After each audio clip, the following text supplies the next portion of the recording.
प्रभाग क्रमांक 12 ड मधून उमेदवार ऍडव्होकेट किरण सिद्धार्थ जाधव यांनी उमेदवारी अर्ज दाखल करण्यात आला होता.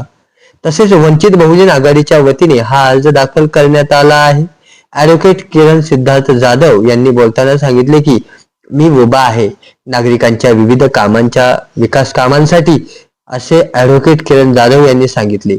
CNI महाराष्ट्र न्यूज साठी सलीम मंसूरी, ठाणे उल्हासनगर. आज हाँ हाँ बोलो इधर से आओ इतना जगह है तो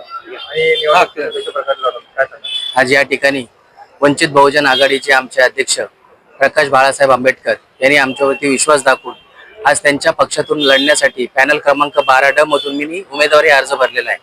निश्चित माझ्यासोबत माझ्या पॅनल क्रमांक 12 ची जनता ही खंबीरपणे उभी आहे आणि त्यांच्याच मार्गदर्शनाखाली आणि त्यांच्याच सांगण्यानुसार आम्ही आज उमेदवारी अर्ज भरण्यात आहे आणि नक्कीच आमचा विजय आहे. यंदाची निवडणूक आमच्या वार्डामध्ये आज एवढ्या वर्षापासून झोपडपट्टी पुनर्वसन ही योजना आलेलीच नाहीये. कोणालाच आजपर्यंत सनदी दिलेल्या नाहीये. त्यात विकासाच्या कामामागे फक्त ठेकेदारांचे पोट भरण्याचं काम करण्यात आलेलं आहे. ही व्यवस्था आणि त्याचप्रमाणे शिक्षणाचा सर्वात जास्त जोर आमच्या वार्डामध्ये व उल्हासनगर वासियांसाठी कशा प्रकारे आणता येईल या संदर्भात मी सगळ्यात जास्त प्रयत्न करणार आहे.